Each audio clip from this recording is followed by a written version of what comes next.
காரணமாக உள்ளே கருவி விழுந்தது. இவ்வளவு பிரம்மாண்டமான நெருப்பு. அதற்கு இப்ராஹிம் அலைஹிஸ்ஸலாத்து அவர்களை தூக்கி உள்ள போட்ட உடனே 40 நாட்கள் அந்த நெருப்பு கூட்டத்தை வாழ்ந்தார்.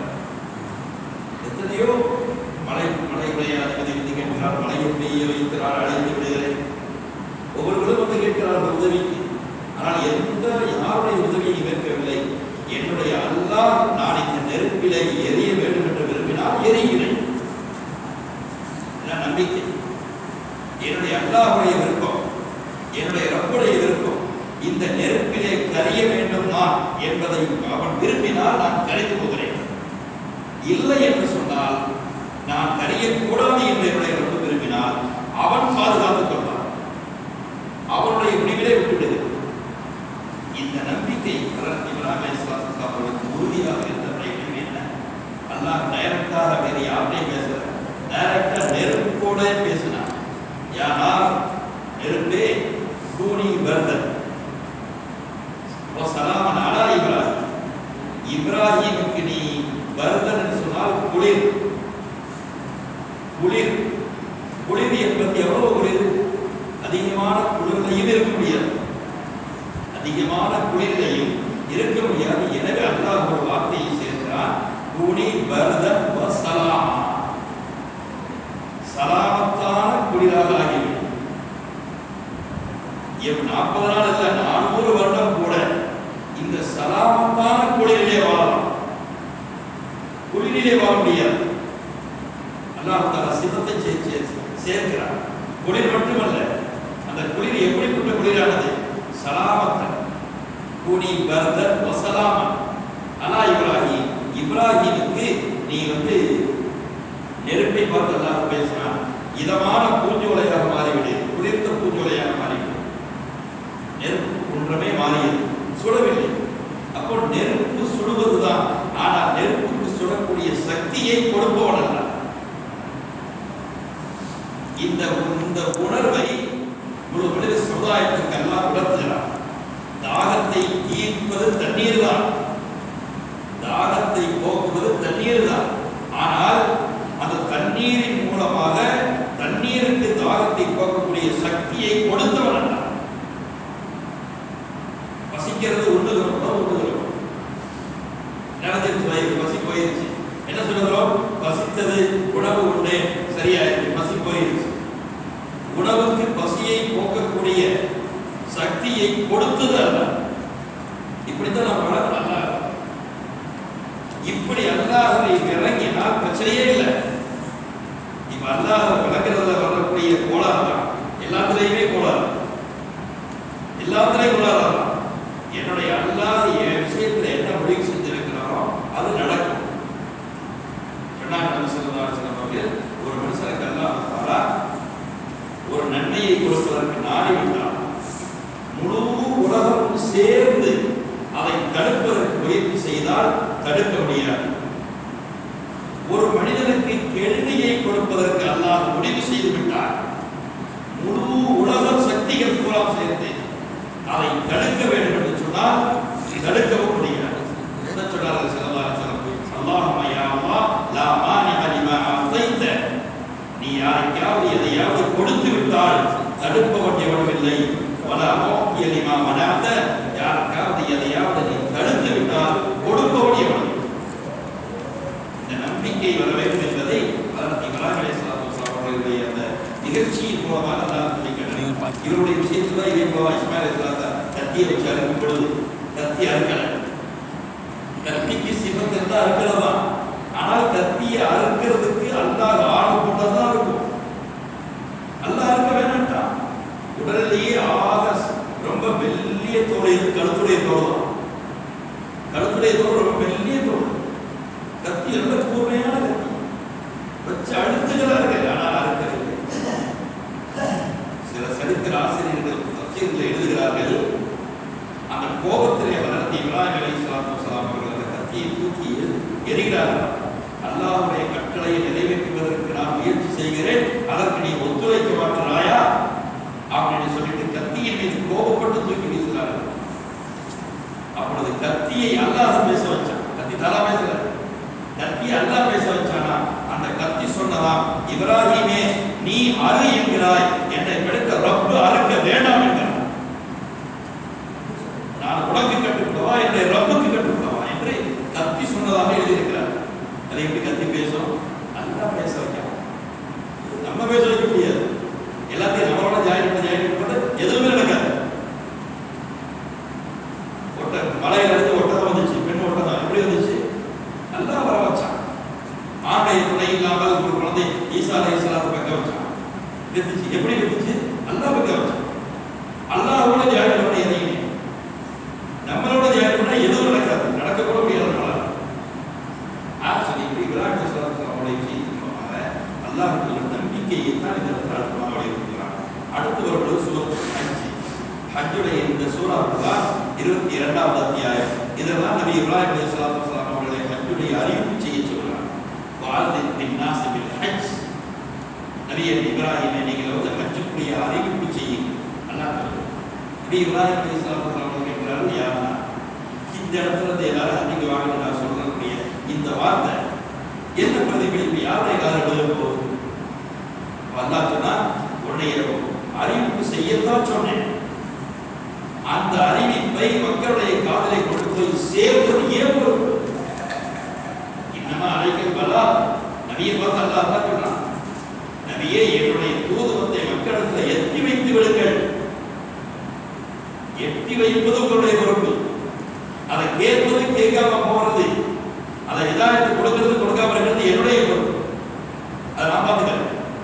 என்னுடைய கட்டளை நீங்கள் செய்யுங்கள். நபி இப்ராஹிம் அலைஹிஸ்ஸலாம் தான் சொன்னாங்க, வால்தின் பின்னாஸ் பில் ஹஜ், மக்களுக்காக நபி இப்ராஹிம் அலைஹிஸ்ஸலாம் அல்லாஹ் சொன்னா, மக்களுக்கு நீங்கள் ஹஜ்ஜுடைய அறிவிப்பை செய்யுங்கள். பிறகு நபி இப்ராஹிம் அலைஹிஸ்ஸலாம் அவர்கள் செய்தார்கள். அல்லாஹ் சுப்ஹானஹு வ தஆலா அந்த சத்தத்தை கொண்டு போய் சேர்த்தான்.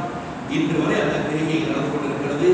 அதே போல குர்பானி கொடுப்பதிலே அந்த அடையாளமிடப்பட்ட ஒட்டகைகளையும் ஆடுகளையும் கூட்டிக் கொண்டு போய் செல்வது, இது போன்ற தவாப் செய்வது, தவாப்ல என்ன காரியங்கள் செய்யணும், இது போன்ற விஷயங்களை அல்லாஹ் இந்த சூறாவுக்கு பெயரே சூரத்துல் ஹஜ்.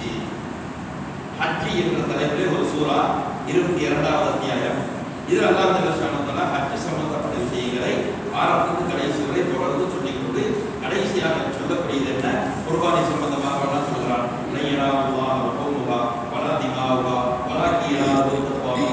நீங்கள் குர்பானி நேரத்தில் கடாயை அறுக்கிறீங்கள, அறுக்கும் பொழுது அந்த கடாயுடைய அந்த பிராணியுடைய ரத்தமோ அதனுடைய மாமிசமோ அல்லாஹ் சென்றடைவது இல்லை.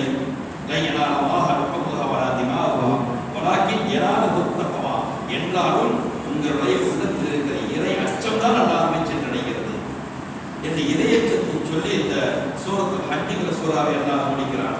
அதை அடுத்து வரும் பொழுது சூரத்துல் மூமினூன், இதில் தொழுகையாளிகள் எப்படி இருப்பார்கள்? ஜன்னத்துல் ஃபிர்தௌஸுக்கு வாரிசுக்காரர்கள் யாரு? பாப்பாவுடைய சொத்துக்கு உள்ள வாரிசு, ஒவ்வொன்றுக்கும் ஒவ்வொரு வாரிசு இருக்காங்க இல்லையா? இது மாதிரி ஜன்னத்துல் ஃபிர்தௌஸுக்கு வாரிசுக்காரங்க யாரு? அல்லாஹ் சொல்றான், அதாவது மூமின்கள் வெற்றி பெற்று விட்டார்கள். எப்படிப்பட்டவர்கள்? அல்லதீன மான் ஸலாத்திஹிம் ஹாஃபிதூன், தங்களுடைய தொழுகையை பாதுகாக்கக்கூடியவர்களாக இருந்தார்கள். வல்லதீன ஃபி அமானாத்திஹிம் ராஇஊன், வல்லதீன ஃபி ஸகாத் ஃபாயிலூன், அவர்கள் தங்களுடைய ஸகாத்திலே சரியாக கொடுப்பார்கள். தங்களுடைய தொழுகைகளிலே உள்ளச்சத்தோடு தொழுவார். தொழுகை என்பது சடங்கல்ல, ஏனோ அவங்கள செத்தகையில ரத்தனாவை கொடுத்ததுன்னு சொல்லுவாங்க இல்லையா? அப்படி ஆக்டிங் தான் நீங்க ஒவ்வொரு தொழுகையிலையும் பார்க்கலாம். அவரை வருத்தப்படக்கூடாது. ஏன்னா நீங்க நிலைமை அப்படி ஆயிடுச்சு. சில பள்ளிகள் பாருங்க, இந்த மாதிரி சேர்கள் நம்ம ஊர்ல பரவாயில்ல இல்லலாம், அதிகமாக இருக்கு சேர், நிறைய சேர் ஆயிடுச்சு. சர்ச்சைகள் மாதிரி போச்சுக்கிட்டு இம்மாவோட பார்த்தா நிறைய பள்ளிகள் பாதி பண்ணி சேரா இருக்கு. அனுமதி கொடுக்கப்பட்டிருக்குது, யாருமே அனுமதி முடியலாம். சரி, தலைவலி நம்ப விட்டு யாரும் புரிஞ்சுட்டு நம்ப விட்டு சலுகை, சின்ன சின்ன சலுகைகளை முறையாக பயன்படுத்த வேண்டும். ஆனால் சலுகைகளை தொழுகை ஒரு முக்கியமான விஷயம், ரொம்ப முக்கியமானது. நபி ஸல்லல்லாஹு அலைஹி வஸல்லம் அந்த அபுதுல்லாஹ கஅன்னக தராஹு ஃபஇல்லம் தகுன் தராஹு ஃபஇன்னஹு யராக, நீ தொழுகிறத எப்படி தொழுகணும்?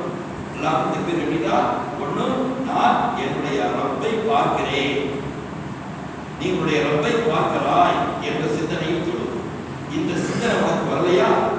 உன்னுடைய ரப்பு உன்னை பார்க்கிறான். அவன் எதையும் பார்க்காம இருக்க முடியாது. அவன் எல்லாத்தையும் பார்த்துட்டு தானே இருப்பான். என்னால பார்க்க முடியும், பார்க்க முடியாமல் போகலாம். ஆனால் என்னை அவன் பார்த்துக் கொண்டிருக்கிறான் என்ற சிந்தனையை நீங்கள் சொல்ல வேண்டும் என்று சொன்னார்கள். இந்த சூறாவுடைய ஆரம்பத்தில் தொழுகையில பயபக்தியாக இருப்பார்கள், தொழுகை அளக்கூடிய நேரத்தில் இருப்பார்கள், தொழுகையை பாதுகாக்கக்கூடியவர்களாக இருப்பார்கள், சக்காத்தை முறையாக கொடுப்பார்கள், தன்னுடைய அந்த வாக்குறுதியை முறையாக நிறைவேற்றுவார்களே, இவர்கள் தான் உலாய்க்கவர்கள் வாரிசூர். அந்த ஜன்னத்துல் ஃபிர்தௌஸிற்கு சொந்தக்காரர்கள் இல்லை, வாரிசுக்காரர்கள். ஜன்னத்துல் ஃபிர்தௌஸ் என்ற சொர்க்கத்திற்கு வாரிசுக்காரர்கள். எப்படி பெற்றோருடைய சொத்துக்கு பிள்ளைகள் வாரிசோ, இது போல உலாய்க்கவர்கள் வாரிசூர். அவர்கள் தான் ஜன்னத்துல் ஃபிர்தௌஸுக்கு வாரிசுக்காரர்கள் என்று அல்லாஹ் சொல்கிறார். அதை எடுத்து வரும் பொழுது மனுஷனை படைச்சதிலிருந்து ஆரம்பத்திலிருந்து இந்திரிய துளியாக இருந்து இரத்த கட்டியாக மாறி சதக்கட்டியாக மாறி பிறகு எலும்பை கொடுத்து பிறகு எலும்புல இருந்து அல்லாஹ் உலகத்தை கொடுத்து இந்த பூமிக்கு வர வச்சு பிறகு வாழ வச்சு அதுக்கு பிறகு மரணத்தை கொடுத்து அதுக்கு பிறகு மருந்தையில எழுப்புவான். எல்லாத்தையும் ஒரு ஆரம்பத்தை சொல்லிடலாம். ஆரம்பத்தில் ஒரு தண்ணீர் துளியாக இருந்த ஒரு மனிதன் பிறகு அதிலிருந்து எப்படியெல்லாம் பரிணாமம் வளர்ச்சி பெற்று பிறகு கருவறையிலிருந்து வெளியே உலகத்துக்கு வந்து உலகத்தில் கொஞ்ச நாள் வாழ்ந்து பிறகு மரணத்தை சுவைத்து பிறகு மரணத்திற்கு பிறகு மறுமையில் அல்லாஹ் எழுப்புவார்.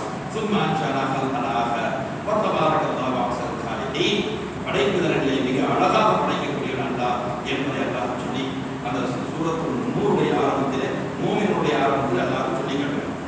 அடுத்து வருவது கடைசியாக சூரத்துல் நூர். இந்த சூரத்துல் நூர் என்பதுதான் இஸ்லாமிய கிரிமினல் சட்டங்கள் அழுத்தமாக சொல்லப்படக்கூடிய விஷயம். அதில் கொஞ்சம் தான் வருது. சூரத்துல் நூரில் ஒரு 4 பக்கம் தான் வருது. இன்னும் மிச்ச பக்கம் 4 இடத்துல ஆரம்பிக்கும். இந்த 4 வருடத்துக்கு இடையிலேயே அல்லாஹ் இஸ்லாமிய தெளிவான கிரிமினல், விபச்சாரம் செய்த ஆண்களுக்கு என்ன தண்டனை, விபச்சாரம் செய்த பெண்களுக்கு என்ன தண்டனை, திருமணம் ஆனவர்கள் விபச்சாரம் செய்தால் என்ன தண்டனை, திருமணம் ஆகாதவர்கள் விபச்சாரம் செய்தால் என்ன தண்டனை, அப்படி ஒரு பத்திரித்தனமான ஒரு பெண்ணை விபச்சாரத்தினுடைய குற்றத்தை சுமத்திவிட்டால் இவங்க என்ன செய்யணும், உடனே அப்படி ஏற்கணுமா, அது 4 சாட்சிகள் கொண்டு வரணும். அந்த 4 சாட்சிகளும் நேரடியாக பார்த்த சாட்சியாக இருக்கணும்.